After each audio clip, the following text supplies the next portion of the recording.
Well, hey everyone, my name is Nathan Jones, and if you're new here, welcome.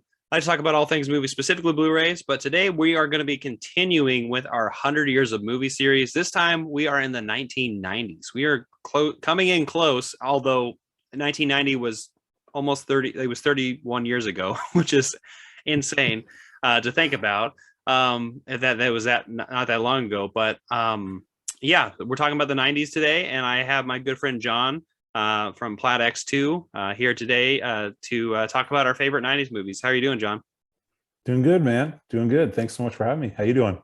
I'm doing good, and I'm super excited about this because this is the decade of my childhood because I was born in the early 90s, and that was most of the movies that I experienced, growing up were from this era. Obviously, films from like the 80s and 70s I also watched, but these are the ones that like these had just come out as they were, as I was a kid. So I'm very excited about this today. What are some things about the 90s you remember movie wise? Well, I was not born in the 90s. For me, middle school, seventh grade started in 1990. I graduated college 2000. So middle school, high school, college is all the 90s, and it's my favorite decade by far. So I consider that all my formative years. And so for me, movies were, there was a lot of fun stuff, like, especially when I'm thinking middle school, there's just really fun films that I remember. And then stuff that I actually watched later on. So post college, I came back to and watched stuff that was in the 90s that I'd never seen while in the 90s. And that I love, that are incredibly important films for me now. So yeah, it's the greatest decade, man. I mean, the decade is it was really the start of most people's home cinema. Like, because I mean, Yeah. obviously, VHS has been around, Laserdisc would have been around in the 80s and stuff, but in the 90s, that was like the golden age of the video. I felt like, I mean, obviously, with VHS and like Blockbuster and those types of video stores, that was their height. I feel like, and also fall because once things started happening in the late 90s, early 2000s when things started going under and stuff. But I felt like the 90s, especially, like I just remember going to the store renting nonstop with my family, and like that was quite a memory. Just like home like theaters, even if it was like just a huge giant tube TV, right? Like it wasn't giant. It was like, probably, I think the most probably like 24 inches or something. Uh-huh. A small TV, tube TV, and like that's our family TV, and we can all watch we can watch movies out in the living room. And so, I don't know what are some things you can think of like during that time? Did you like go to the theater more? Did you watch more movies at home, or what? Definitely watch more movies at home. Not as much. Theater wasn't a huge part of my life in the 90s, but definitely home rentals.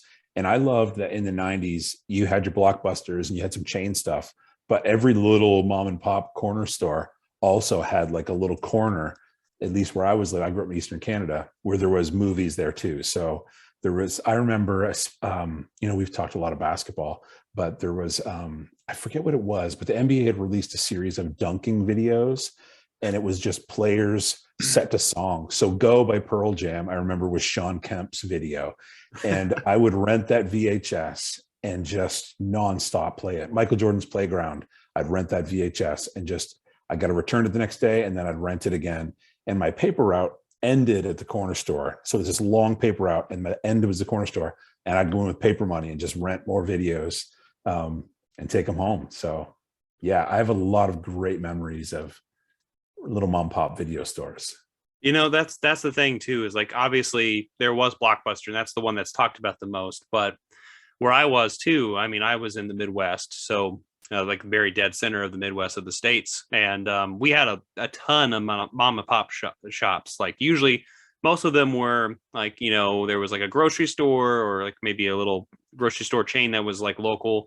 Then there was like a little restaurant attached to it, and like a barber shop maybe, and then there's a little video store.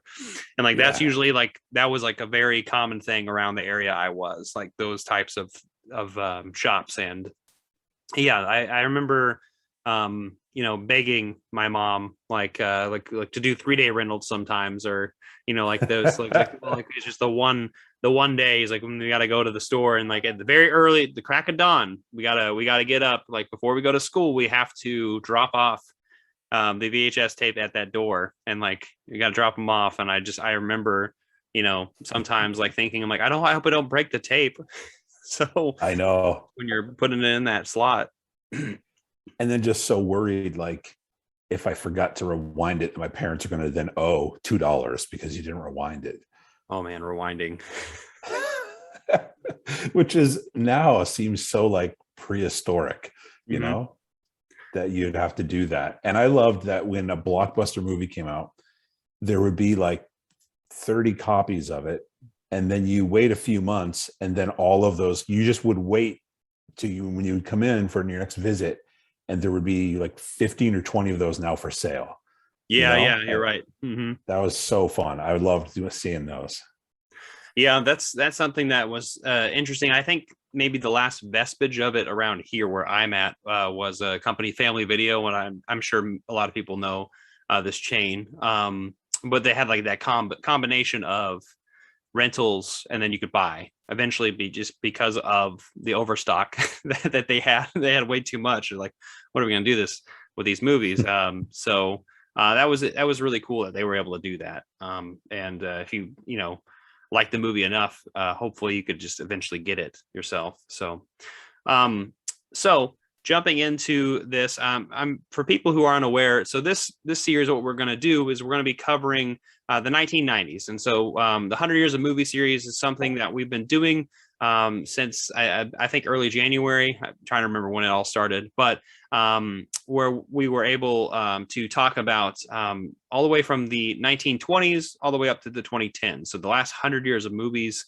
And we're going to be talking about each decade. And so today we're talking about the 90s. And so the parameters here are both John and I have 5 films in particular that we want to talk about, but we also have some honorable mentions too. And there's not necessarily any set parameters on those honorable mentions or whatever, but I have a few piles in front of me, and I know John does too. But what do you want to start off with, honorable mentions, or do you want to start off with your first film? This was so hard, man. When you contacted me and said 90s, I was like, oh yeah, absolutely. Like I know when we last talked, like 30s and 40s is I just love those 2 decades. But the one that it's home for me is the 90s. And so when you mentioned that, and then I knew you did 5 films, I narrowed it down to like 25, and I was like, I can't get smaller than 25. Yeah. And then I narrowed it down to, I think I have like 12 now or something. But yeah, so I'm good either way. If you want to do. Yeah, let's start off with our first pick, and then we can do some honorable mentions kind of around it. All right. So am I going? Yeah, you go first. All right. So for me, there's just so many. And but for me, 1995, Braveheart. Let me see. Yeah, this movie I've seen I don't know how many times. It is inspiring. It's really funny in some spots. I love this film so much, and it was enormous. Like when it came out, obviously it won. I don't know if it's winner of 5 Academy Awards. So like the thing was unbelievable. It was huge, and for Gibson, it's probably, when people look back on his career, that's the first thing people will say when it comes to his film career is Braveheart. And so this for me, as soon as you said it, I had to think films. This was like maybe 1 or 2. Then the first or second film that came to mind was Braveheart. I think it's a staple in everyone's collection. One day I will upgrade to 4K, but I remember buying this one on VHS when the store had so many copies of it, and then finally you could buy a copy. So yeah, for me, Braveheart is quintessential 90s, but it's also a film that I think stands the test of time. Like you can watch it now, and it's still a fantastic film. Yeah, I remember. So that and then maybe around the same time when I was watching that movie for the first time, which was the late 90s for me, because I had to be old enough to watch that, was certainly one of my first like rated R movies to watch. So I That's remember right, yeah. that. Yeah. So that was one of the first, because I was super into epic films at that time. So Gladiator, was around 2000, Yep. and I saw The Patriot, which is also around that time period, and another Mel Gibson classic. But watching Braveheart, I remember that being one of the ones that I really loved, and like why I liked, just huge epics, and which was, the 90s had quite a few of those, and I think Braveheart's certainly one of the best, and I love that film. And I used to like pretend that I was William Wallace with my best friend, and we would always like we would play with like we would pretend to sword fight with like tree branches and stuff. So man, Braveheart's such a good film, and I need to also upgrade that on 4K sometime soon. Oh yeah, yeah. For me, man, the scene after they take his wife and he comes in on that horse and it's just stone cold look on his face and his hand comes up behind that scene. And then in The Patriot, when they shoot his son. Oh yeah. And that's that same look on his face where it's over. Like, yep. It doesn't matter who you are. You're all done. You're dead. Yeah. Yep. So for me, that's where the film is just like, holy cow, everything's about to go off. Yeah. It's so intense. Both of those movies are, and I think that's what obviously his intensity is what drove a lot of those performances. So I'm glad you chose that, because that's certainly one of my earliest memories of like a rated R movie. So one of the first. So that's a good choice. Yeah, man, Braveheart, 95. Yeah. Going a little bit back in time, for my first pick is probably my first obsession of things I can remember, and that is dinosaurs. And I know a lot of people are going to be like, I already know what you're going to say. I'm talking about Jurassic Park, of course. And Jurassic Park from 93. I was 1 when this came out, so I obviously did not watch this as soon as I was born, but I had watched this around the same time that I think the Lost World, the second movie, was starting to come out. So like 97, right? I think is when the Lost World came out, but people you can tell me something otherwise. But anyway, around that time period, around 4 and 5 years old for me, this is when I got into dinosaurs like intensely. And I remember Jurassic Park being one of those films that just shook me growing up, because I'm just like, this is scary.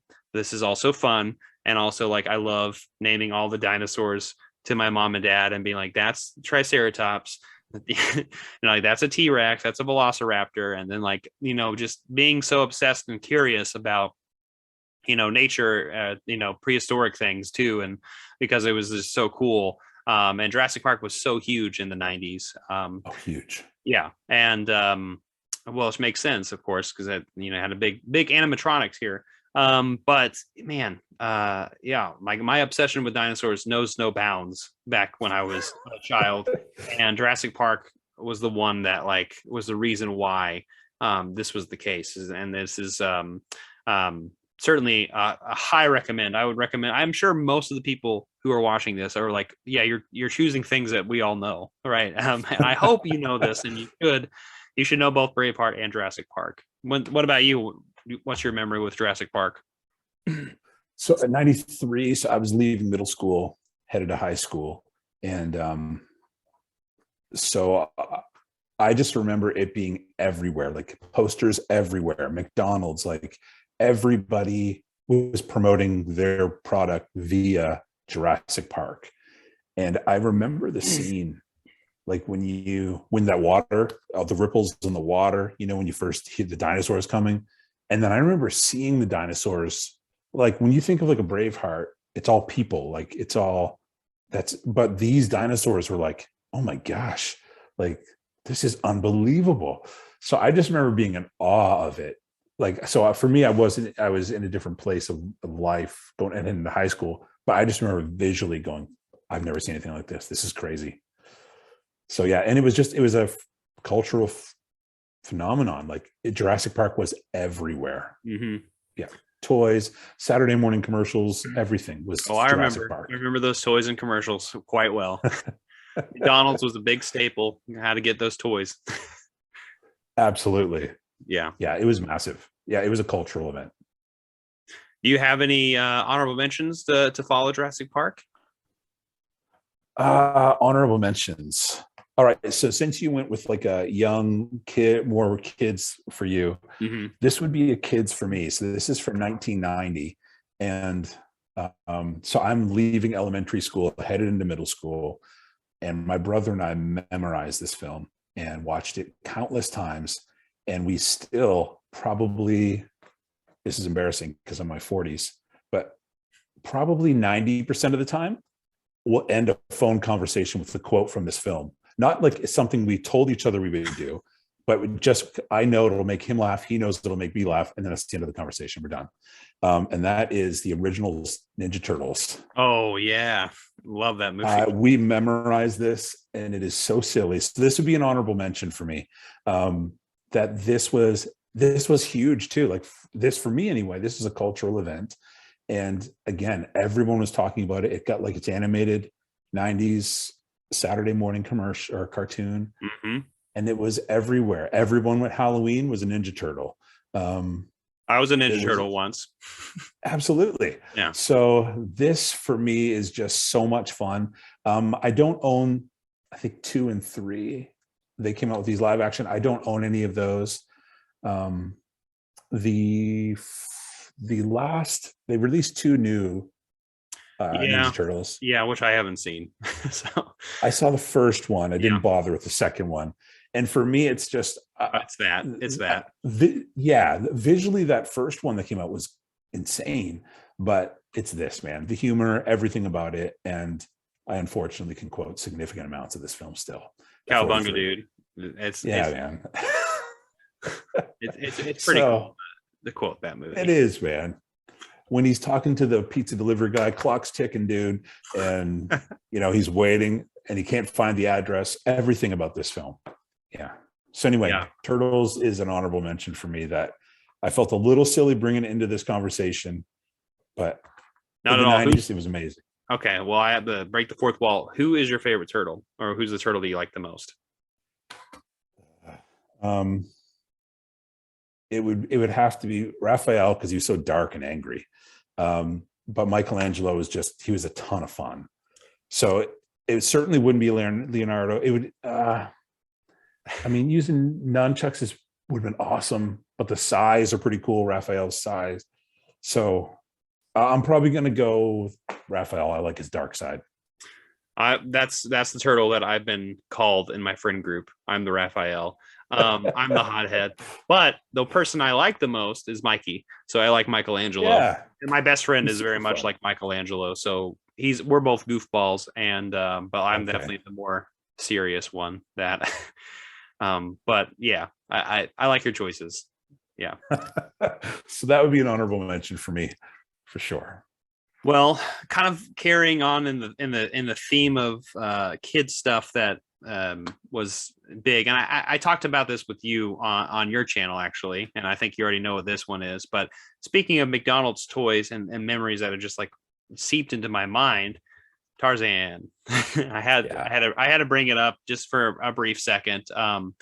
But yeah, Tarzan, this is the Disney movie of my childhood. This is the one that I remember the most. It's late 90s, of course, but this has just got an iconic score. A lot of fun moments in this. I remember the toys. I remember where I was at. I remember being with my cousins and singing the songs, and just all those silly things that you just have that nostalgic memories with. But it's a fun film, and 90s Disney. I'm sure it might come up again, but 90s Disney is like considered one of the best Disney eras by a lot of people. So Tarzan is certainly one of those films. So I love this movie. Go watch it, everyone.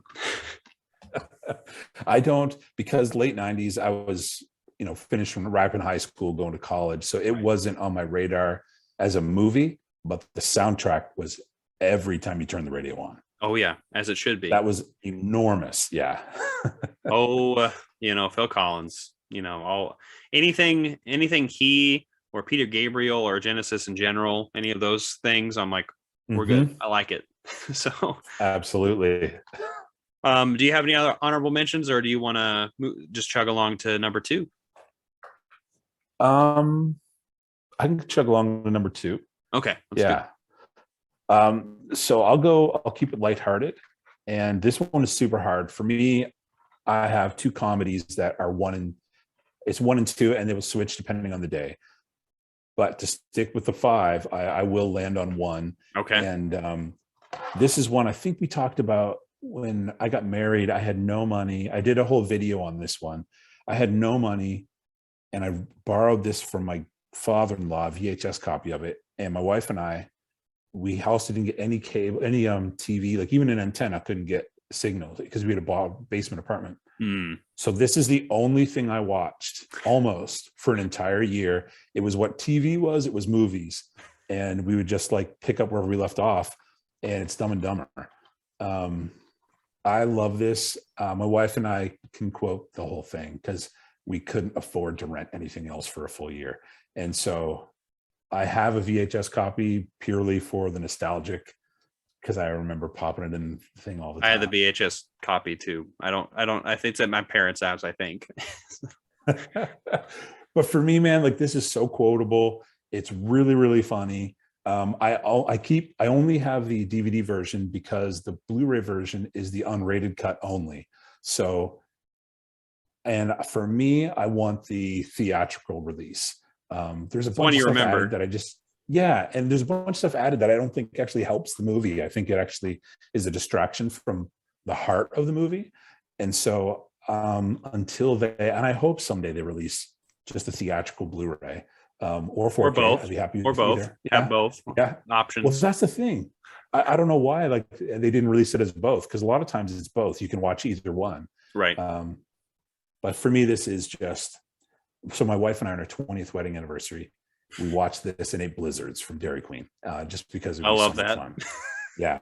So That's this great. for me is like, it's nostalgic. It's heart. It makes me think of my first year marriage.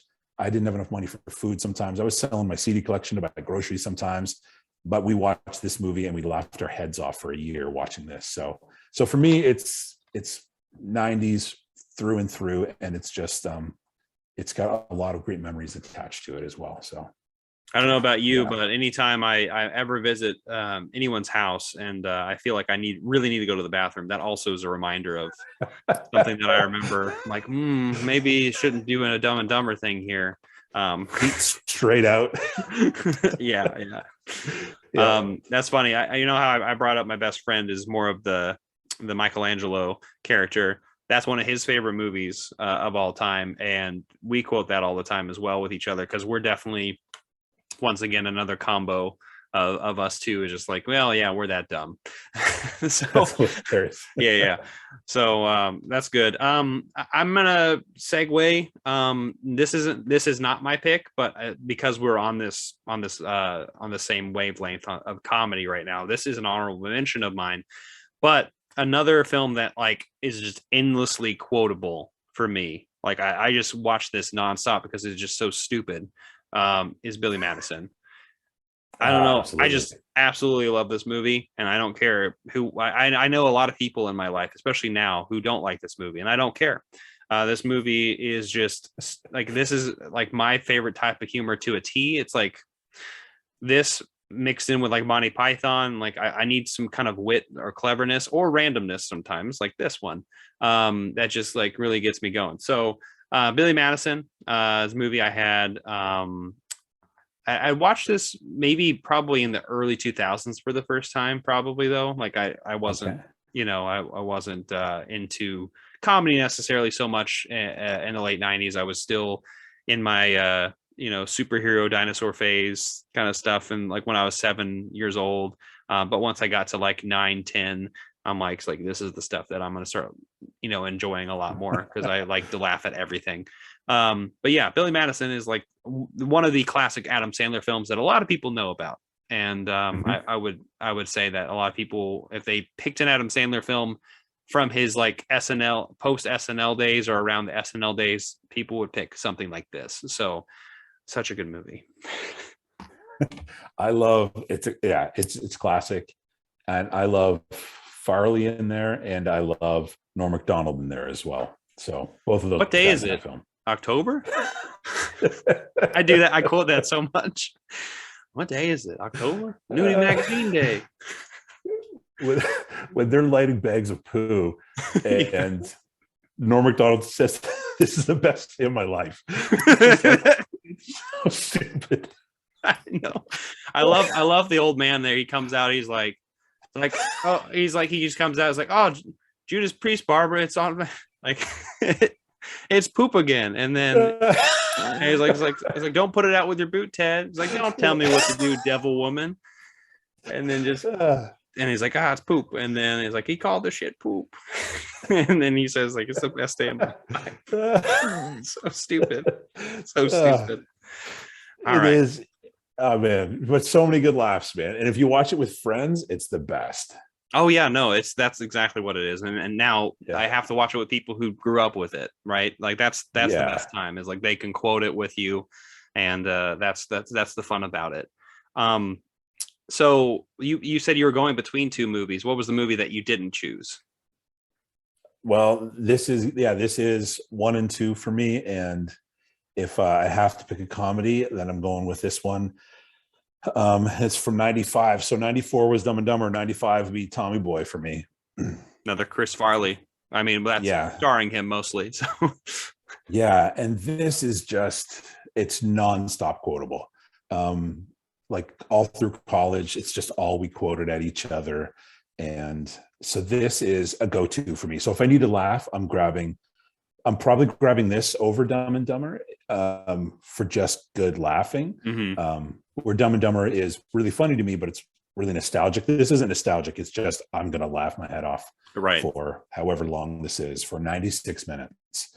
And it's got good heart. I love Farley. I love the guy so much. I'm one of the ones who do like I do like Black Sheep, which is another 90s comedy. I love Black Sheep too. Yeah. I think it's excellent. And Farley, the book, the Chris Farley Show, his brothers wrote on him after he died. Like, he was just so full of heart. And so I've got a huge heart for Chris Farley. And so this one I love watching because he makes me laugh. And I think he was a good human, you know? Yeah. So, I mean, that's in tandem with all these SNL characters we're mentioning: David Spade, Adam Sandler, Chris Farley. So, good choice. I guess I will now choose my actual second pick. Another nostalgic thing, that this was actually the first game system that I owned that wasn't handheld. So I had a Game Boy, but I could talk about Pokemon, but I'm not talking about Pokemon.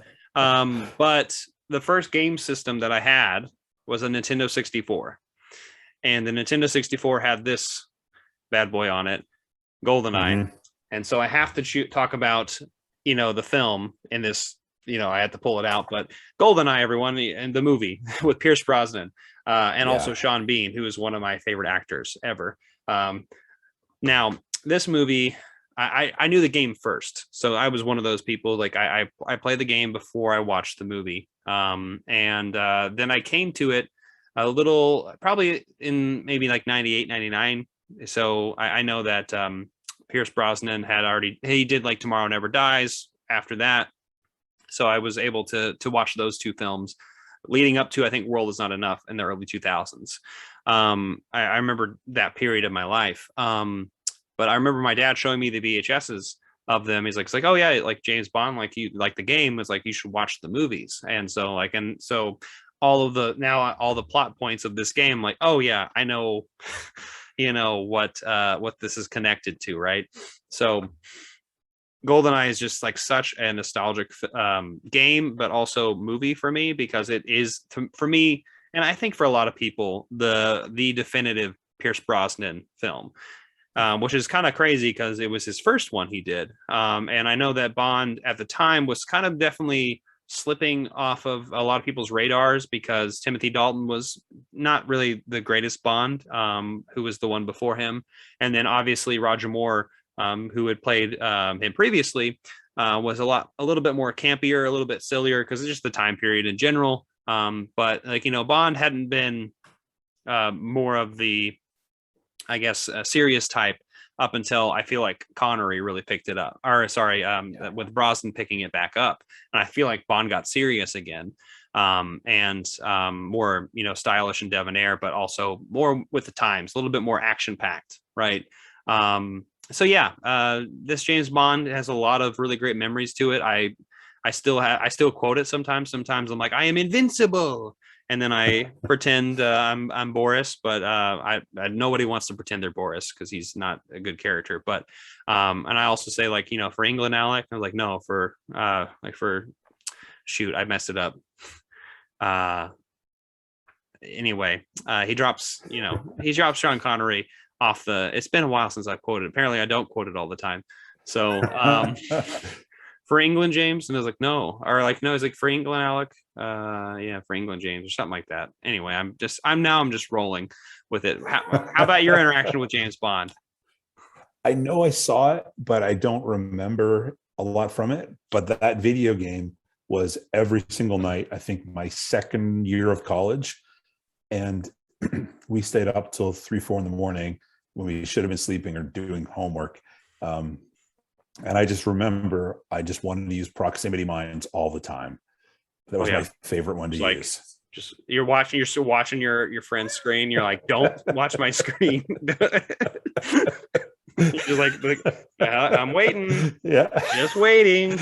Yeah. So for me, that's all I can think of is wasting time and money in college playing that video game. That's a good nostalgic memory. I like that memory. I paid those student loans for a very long time. Mm-hmm. Yeah. Yeah. So now I guess moving away from the fun nostalgic things, or maybe I don't know what your next transition to. Are we on your second pick, or we're on your third pick now? This is my third pick. Yeah. All right, I'll go with 1997. So the 90s were Robin Williams, just monster decade for Williams. And it was actually difficult for me to land on. I wanted to have him represented. But Patch Adams for me is one of my all-time favorite films. I cry every time. What Dreams May Come, I don't think is necessarily one of the best films, but I find it like so interesting and so much to talk about in that film. And so I do like that. And then you have a bunch of other Missed Out Fires in the 90s. And that was one of my very first theater memories I have. Like, so there's so much, but Goodwill Hunting is just like, he won the Academy Award for this, and he was magical in this role. And I know Ben and Matt are the guys who wrote it and should get all the glory for this, but Robin Williams for me is the heart of the film. Oh yeah, absolutely. And his ability, he was so funny in that role. And at the same time, he had this ability to look into your soul. So even you just watching it, you're just like, is he talking to me? Like he just got to your soul. And so this one is just outstanding. It's a film that I think everybody should watch. You don't have to be a huge fan of any of the cast members. It's just an unbelievable film that everyone should see. So 100% agree. This is so good. So Robin Williams, I love so much of his 90s work, but this one obviously stands out for me. Yeah. I mean, it's crazy. You mentioned all those films. I thought about like Awakenings with De Niro, and I also thought about Jumanji, right, which is one of maybe the first Robin Williams movies that I watched. What also scared me. But Goodwill Hunting is of that batch, the one that I've returned to the most, which is weird because that's not the most rewatchable one. It's the most emotional one too. But like you're saying, Robin Williams' performance, he is the heart of that movie.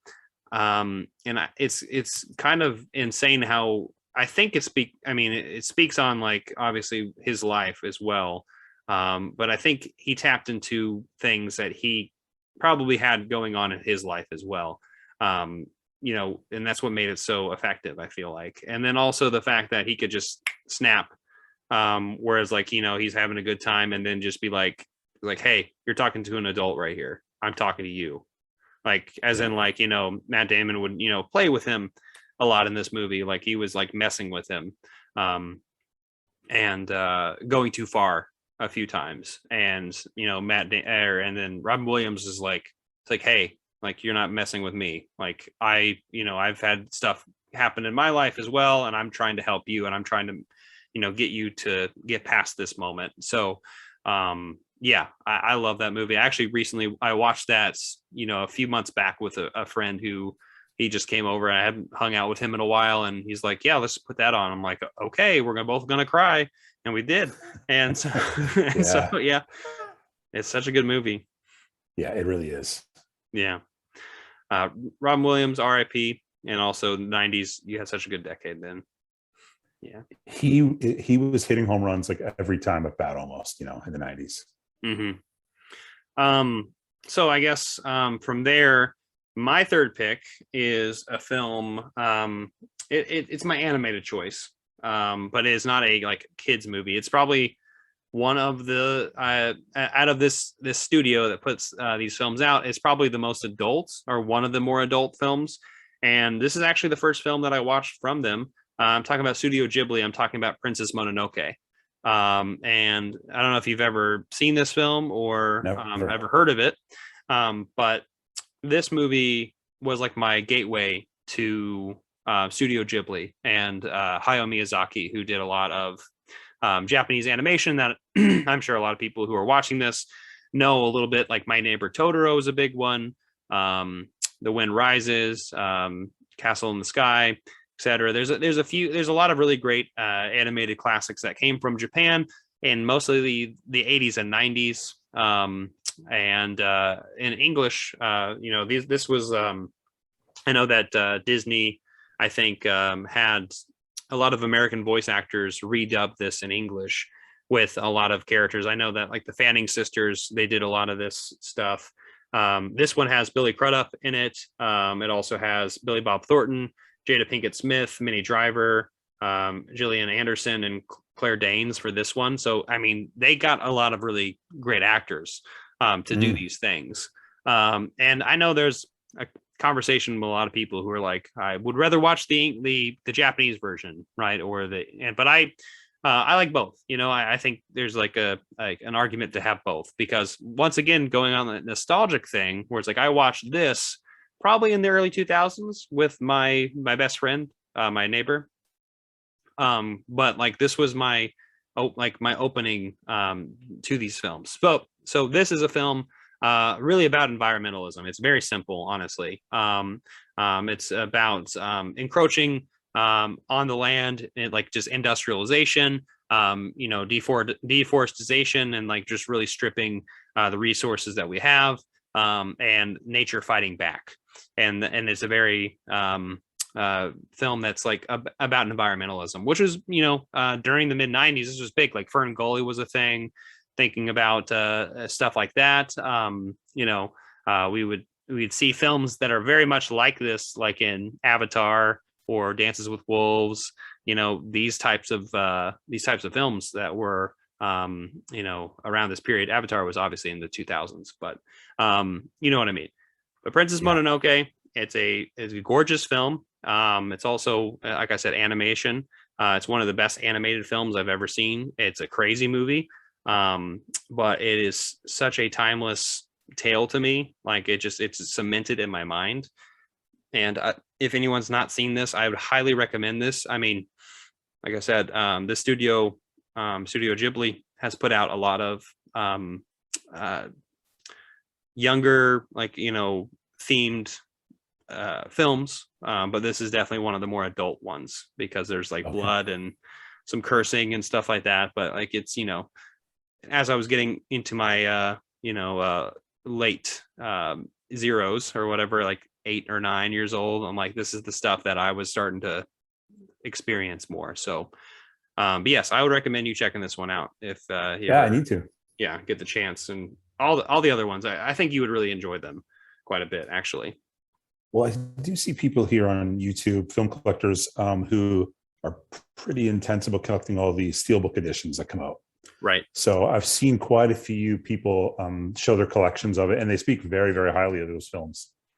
Yeah, they are on par, if not better, sometimes, in a lot of the Disney movies that we grew up grew up on. Wow. Okay. They like animation wise, they're better. I would recommend. And then a lot of the stories that can transcend not just the East, but also the West. So, but you also get that Okay. Eastern take too. And sometimes that doesn't translate over. And that's where some people might have, like, I don't want to watch the dub. I would rather watch the original, and see how it plays out. So the ideas don't translate over sometimes, but regardless, it's still magical. And that's what makes it such all of his films so powerful. Yeah. I need to check that one out. Yeah. Before we move on, do you have any honorable mentions? Man.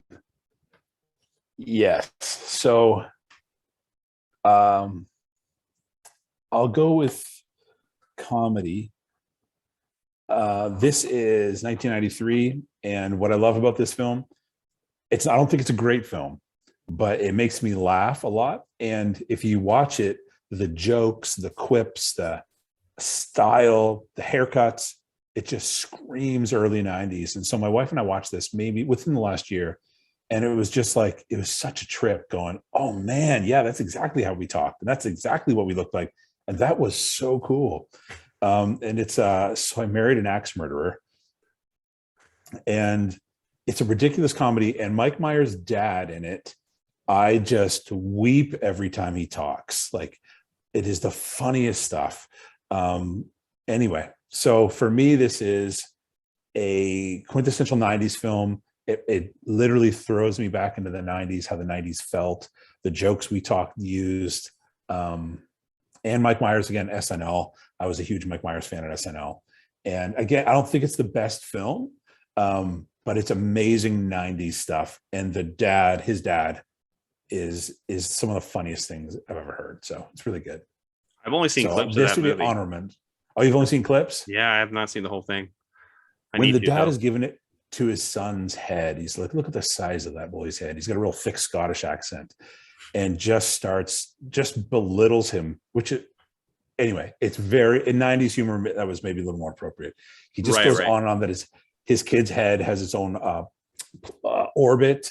He looks like that's very 90s. Yeah, I get what you're saying. He looks like an orange on a toothpick. And then when he keeps going, the other guy's like, come on, man, like, settle down. And he's like, oh, the little fella's going to cry himself to sleep on his huge pillow tonight.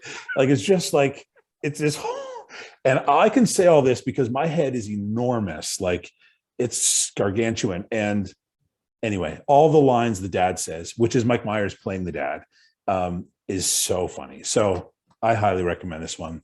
Really funny bagpipe stuff. And it's ridiculous, but it's funny. I'm adding it to my list, man. I got to watch stuff like that. So that's fun. So good. I guess for my honorable mention, I'm going to stick with comedy as well. I'll pick probably my favorite Kevin Smith movie.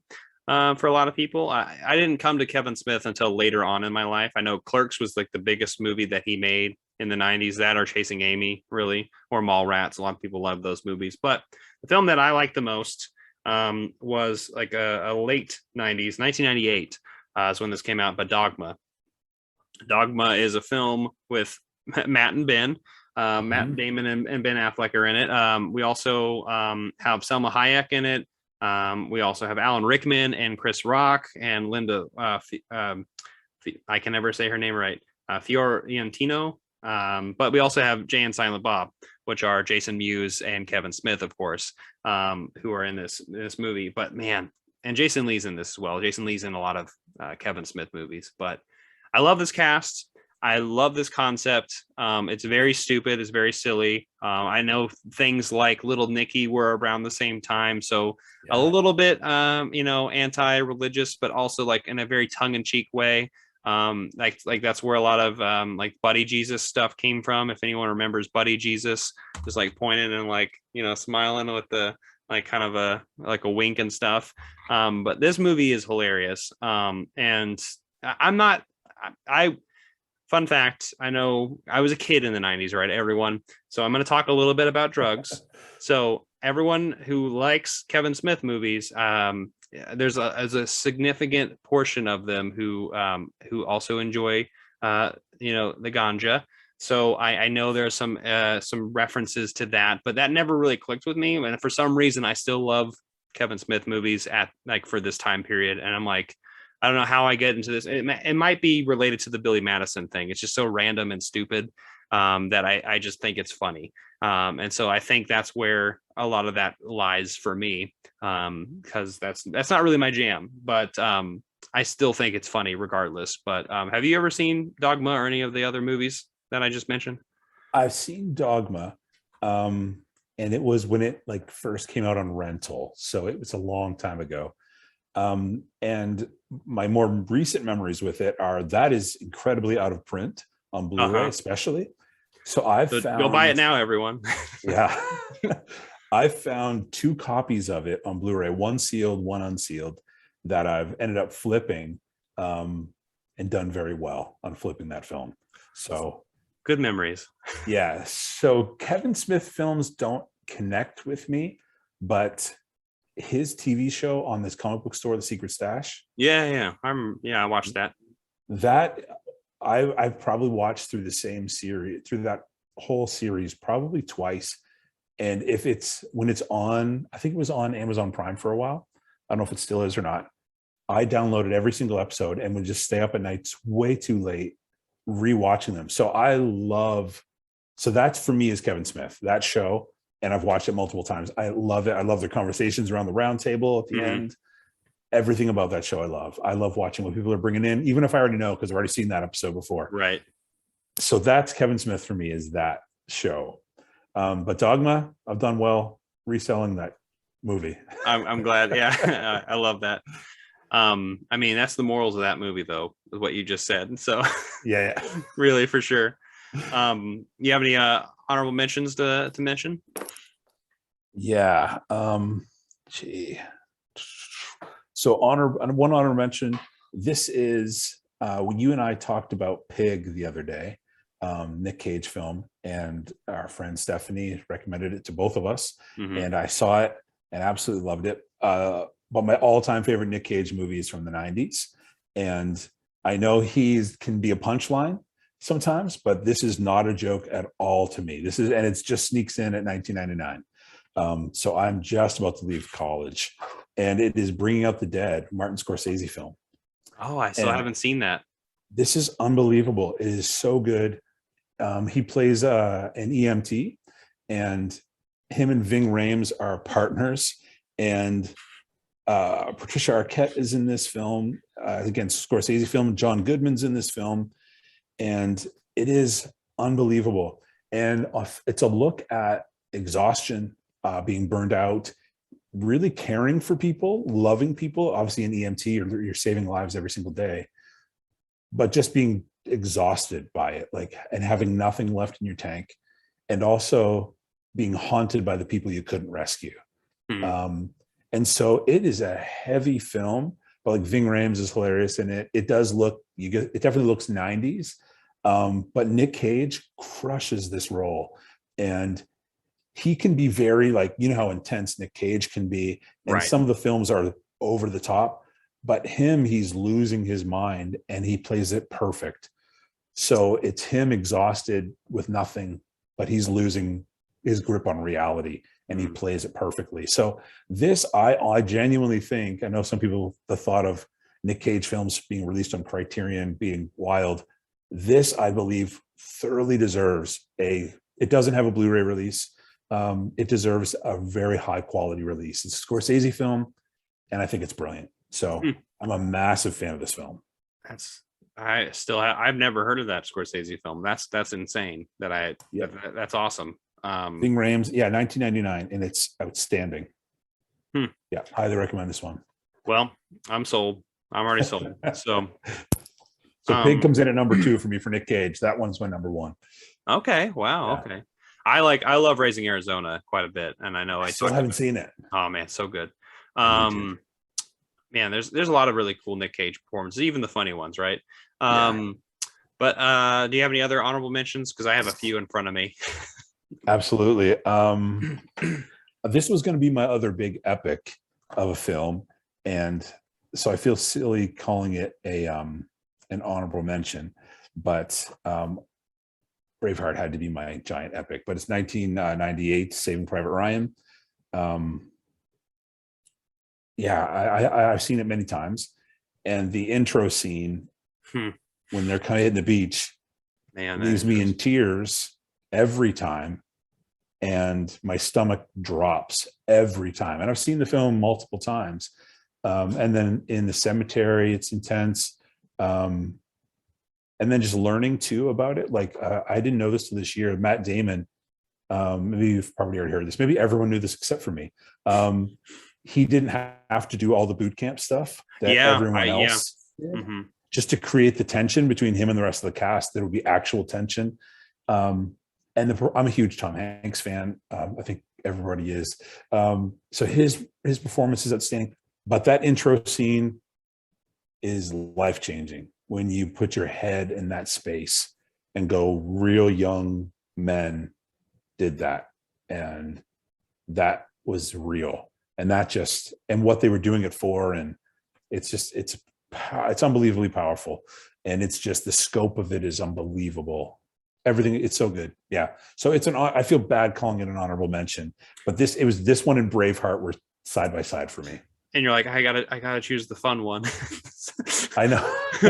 I mean, there's very intense moments, like you were saying with the wife, and also like there's a whole mace scene, which is very intense, but not as intense as that opening shot in Braveheart or in Saving Private Ryan, because that I remember hearing I remember when that came out, hearing about like actual veterans watching that, and like just couldn't because it's like that. Imagine. Yeah, and there's no way. So that's such a great film though, and I want to get that on 4K. I know it's on 4K now.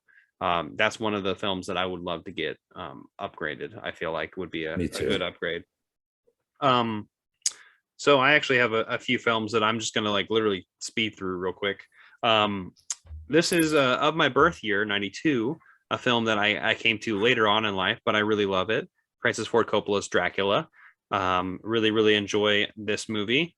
Recommend it to people. This is a little bit, I feel like this is a lot more like the actual novel by Bram Stoker. So I feel like this has a lot of those sexual undertones to it, mixed with that gothic feel, and also the actual that horror. So I actually think this is like one of the like almost perfect adaptations of Dracula. I just really, really like it. So you've seen this one? I haven't. Yeah, that Vampires, Dracula. Yeah. You're out. Yeah, I don't. Yeah. Frankenstein. Frankenstein's monster. He's my guy. Okay. Young Frankenstein. Never seen it. Oh, you need to. You'd love it. But moving on to comedy, actually. So this is good segue. A dark comedy by the Coen brothers, and I know the Coen brothers also ruled the 90s. But if I had to choose a Coen brother film, I would probably choose Fargo. Don't you know? So after this, John and I are going to go to Arby's and get ourselves a little sandwich after just a murder that happens up in it's such a crazy film. I actually was able to watch this movie in the theater a few years back, which was just a special treat. But like this is like one of my favorite combination of dark humor and like seriousness that like I love so much, and Frances McDormand just plays a fantastic role. Everybody in this movie is fantastic, but Fargo is like the movie that I love the most from the 90s from the Coen brothers. It's the one that like just I just and I love the show too. I love the show that has come from it. Why can't I think of what that term is, where each season's a different story altogether. It's escaped me. I'm sure people are like, oh, I know exactly what that means, but like each season's like different characters, and a different story. But anyway, the movie is phenomenal, and you've seen Fargo, right? I have, yes. Yeah, such a good movie, don't you know? Well, yeah, I guess it is. I mean, since you're Canadian, It's obviously this is like, Minnesota, Wisconsin, kind of this whole area. But Fargo has some funny northern United States accents that are It's true. close to that, which I thought Yes. always fun. And then I feel very bad that this is an honorable mention, but it is. But this is probably one of the best films of the 90s, if not, well, I can't say that, but it's definitely one of the best films of the 90s. But it's Jonathan Demme's Silence of the Lambs. And this is just a movie that I remember my mom and dad very almost like vehemently like saying like, you cannot watch this. Like when it came out, I remember on those old VHSs, right? You would get commercials before you're like the movie itself. And sometimes there would be, like I think like TriStar or Columbia would be like doing this whole like kind of montage of all the films they made. And there's always that scene where Hannibal is like just got like blood like on his face and just like looking up. Like, and I remember that scene very vividly. It's not like I don't even know context. It's just like, they're just doing this thing, and it's like, oh, there's all these serious movies that came out, and that TriStar or Columbia or whoever put them out. And I was like, and like that was a part of that montage, was just seeing Hannibal Lecter with like the blood on his face. And it's like like an image that burned in my mind as a kid. But this movie is terrifying, but also incredibly, like, it's almost a perfect film. It's so good. And it is just like Jodie Foster just does such a phenomenal job, of course. And Anthony Hopkins obviously is Hannibal Lecter. Is like, these are iconic characters. People know who these people are. That's how good this movie is, right? Have you seen Silence of the Lambs? I don't know if I've seen the entire thing or not. I know I've seen portions of it. And I know quotes out of from it, because again, it was such a huge film that quotes are in a lot of other films. Yeah, I know I've seen some of it. I don't know if I've seen the entire thing. You should. I know it's a horror ish movie, more of a thriller type, but yeah, I think you should check it out. It's incredible.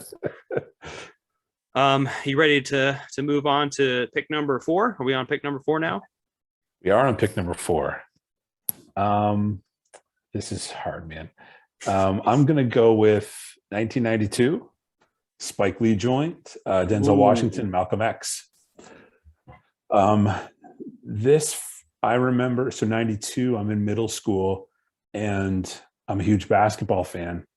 This was like a cultural thing as well. Like, it was massive. And so I'm living in Eastern Canada as a middle schooler. Malcolm X isn't taught at school. And at least in our Canadian schools, he wasn't talked about. And so this, for so many people, myself included, was an awakening to who he was and the history of his life and his beliefs and his cultural importance, all of that.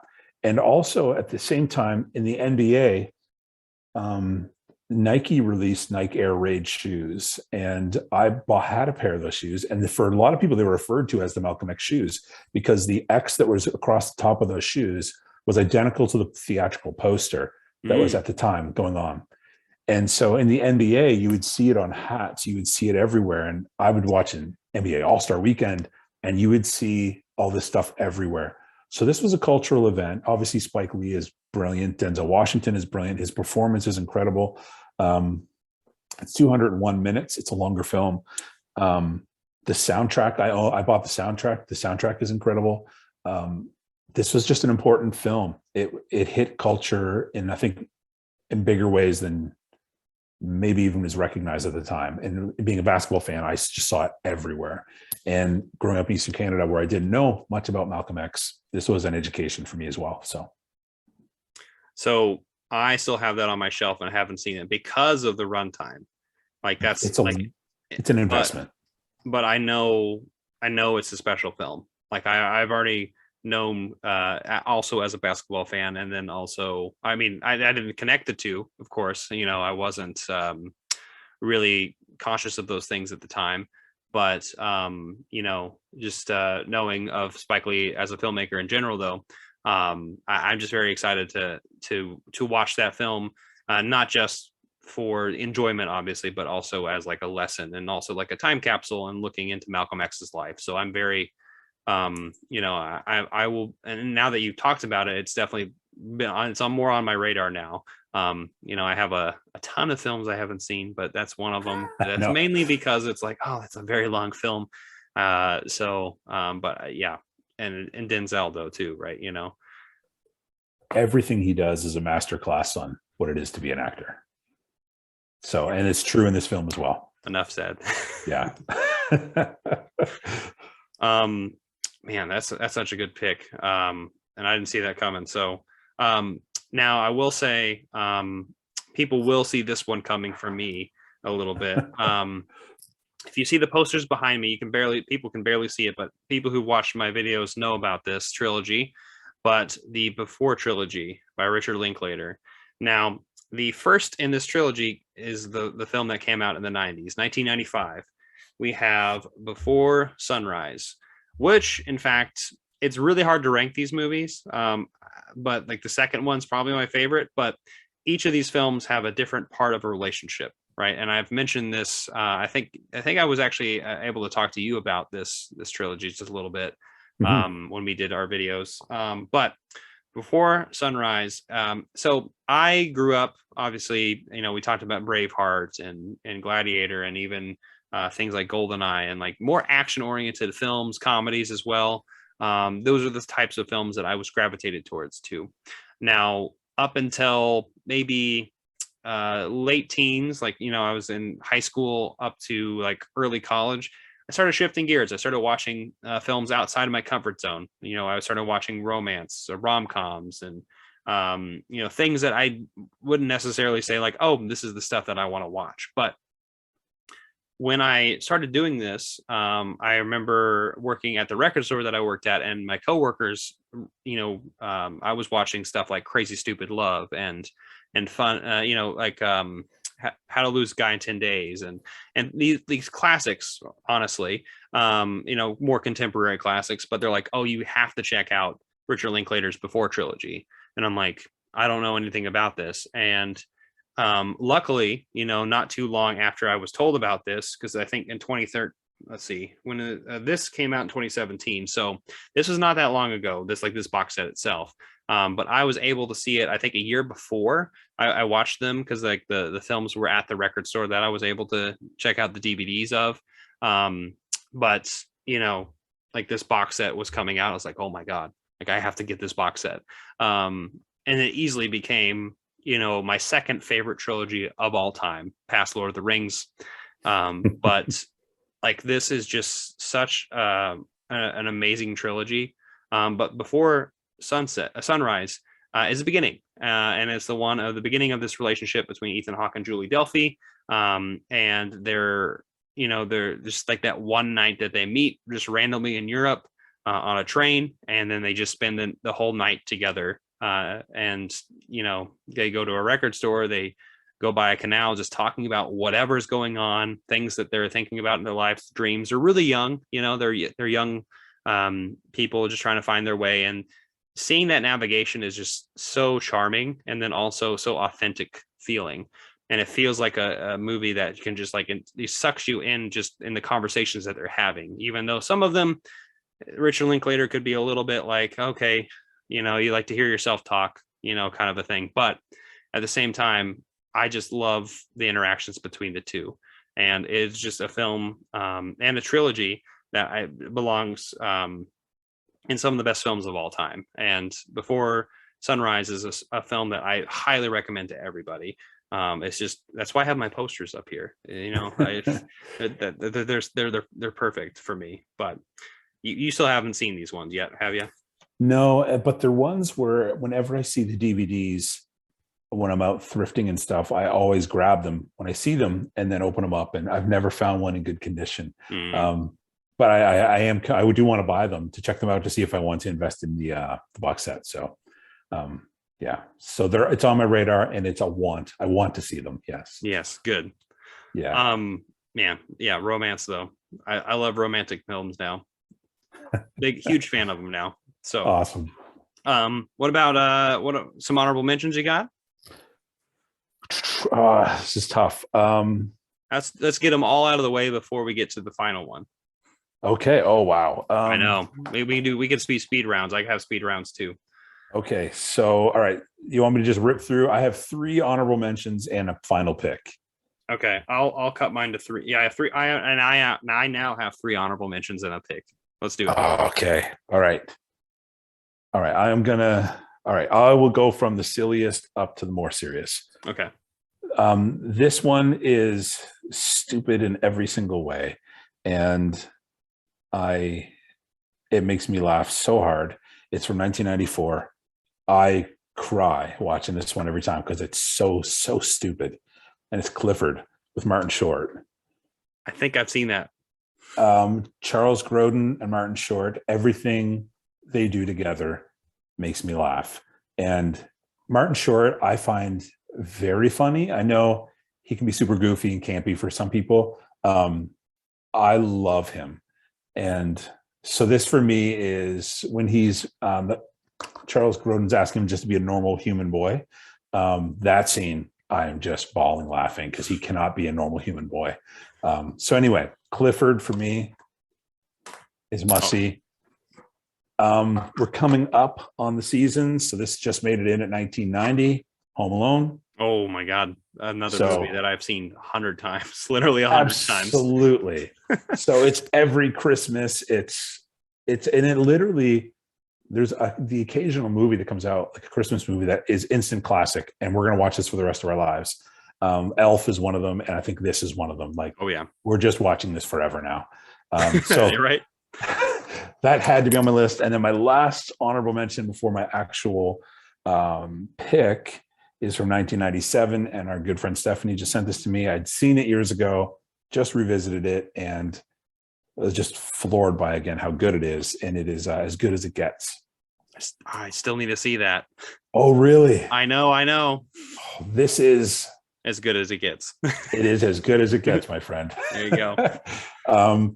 Jack Nicholson. I don't have a ton of his films.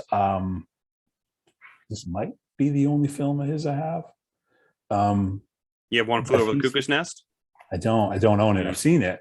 Greg Kinnear's great. Helen Hunt is outstanding, but Jack Nicholson is just incredible. So I watched this the other night and was just floored by how good it is again.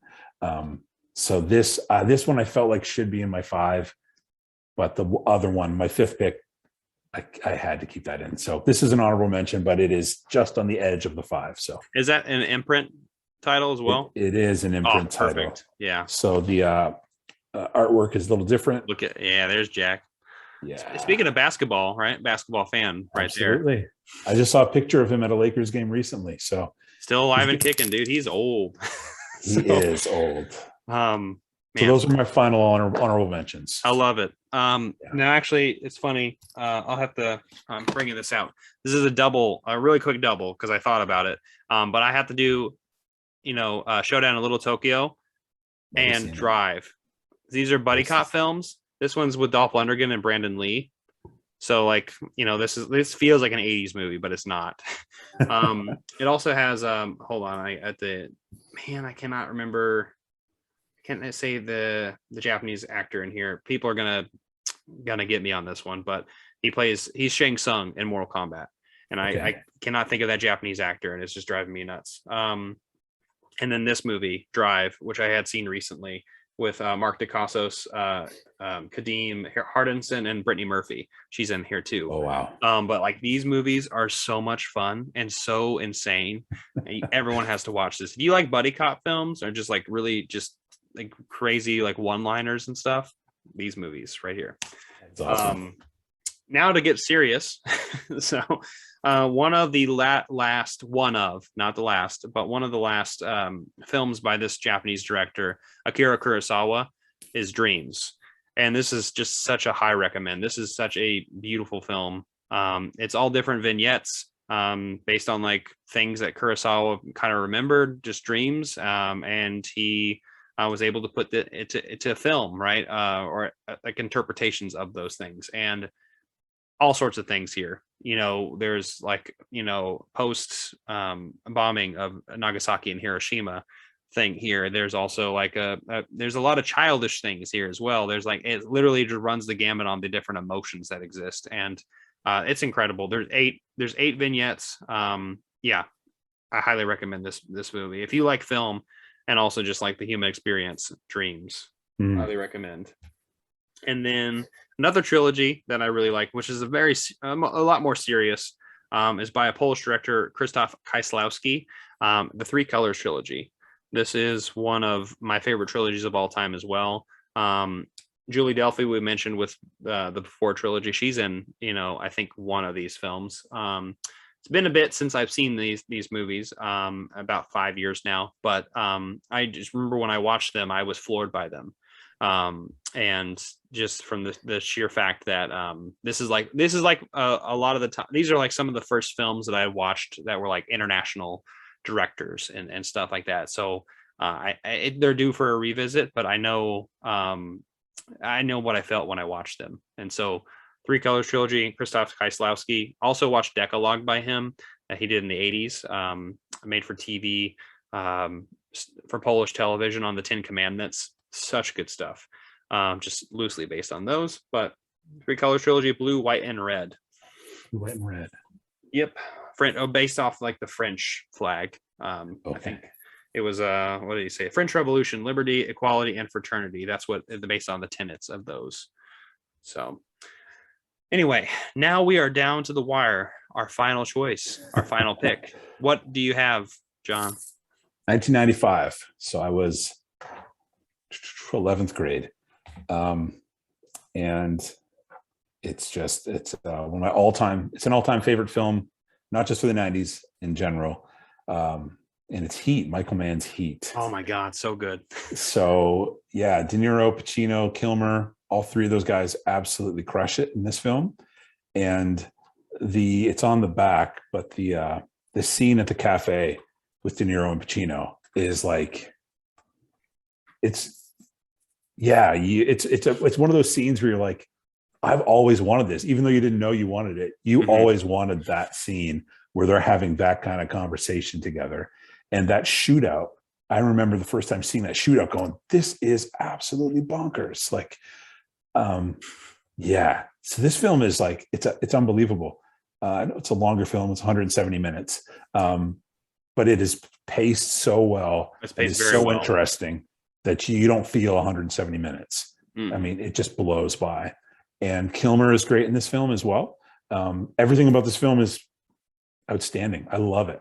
And that again, but when I think of the film Heat, I think of the shootout and I think of that diner. The diner scene. Yeah. I always think of the shootout myself. Like that shootout, like the traffic stopping.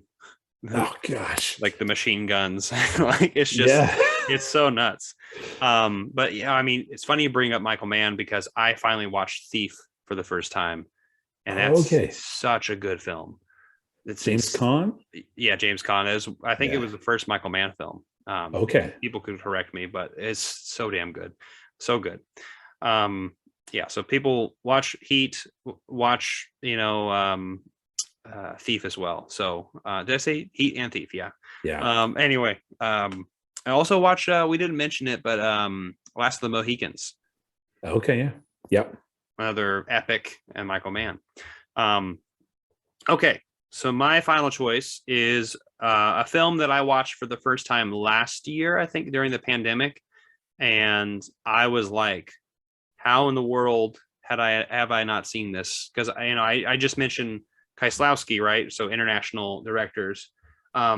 This is probably the most famous Iranian director, Abbas Kiarostami.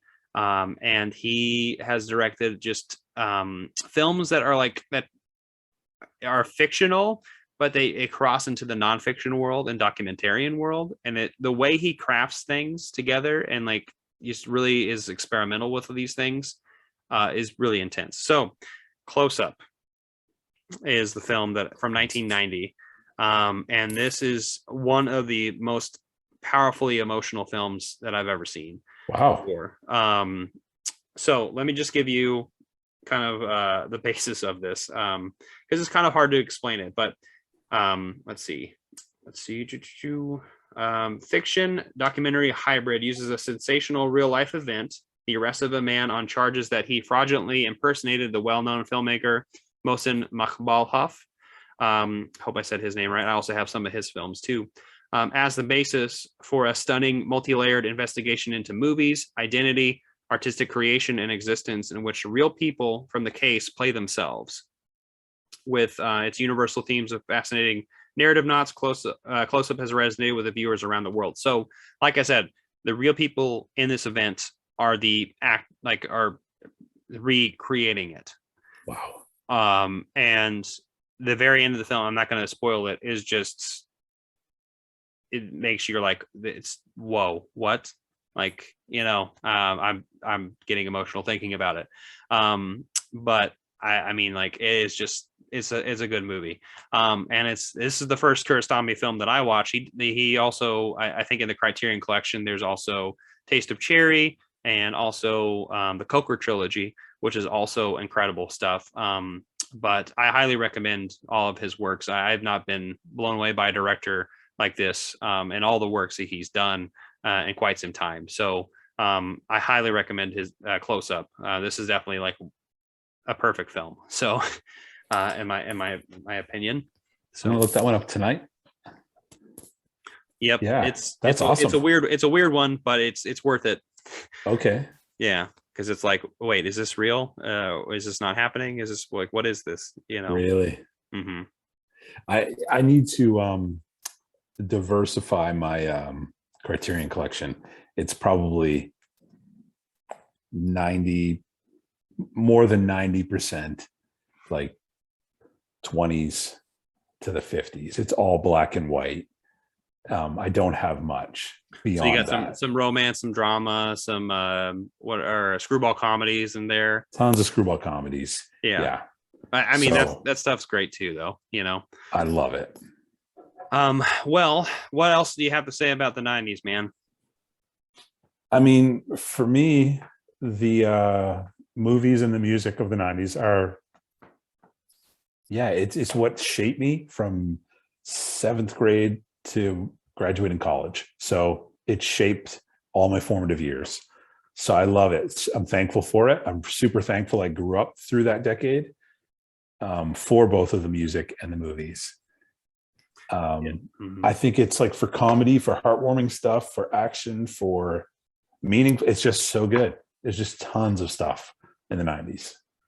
Yeah. And to kind of piggyback off that, obviously we were at different stages of our lives, but there's a lot of, growth that happened during this period, just for both of us, like, things that we would surround ourselves with, and the memories we can attach ourselves. And that's honestly what's really cool about now. We're getting into these decades where we can almost, like, it almost crosses over into the film journey a little bit, Sure. where it's like you can start talking about the memories that you have associated with them.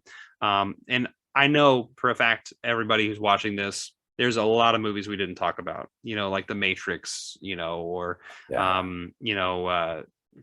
Terminator 2. Like we didn't talk about all of them, right? We didn't talk about all the films, or even a lot of the more underground films. I mean, there's so many films from the 90s that we love too, and I'm sure you do as well. So let us know what some of your favorite films from the 90s are in the comment section down below. We would love to hear from you, and let us know what you think of our conversation. But I just want to say thanks, John, for coming on. Where can people find you? It's same thing on YouTube or on Instagram, Plaidx2. And post, it just depends on the season of life, how active my YouTube account is. I'll go through seasons where there's a few a week, and then I'll go through seasons where there's one every 10 days. So, but at least almost once a week, you can almost guarantee it. So, well, perfect. I'll be linking, putting those links down in the comments and the description section down below for everybody. I hope you enjoyed this conversation and enjoyed, John and I's picks. This was a lot of fun and a nice trip down memory lane, and a lot of discoveries that have been and our current junctions in life. And that's what the 90s are a really cool thing to rediscover and rethink about. So thank you everyone for watching this video. I hope you enjoyed it. I hope you can like it.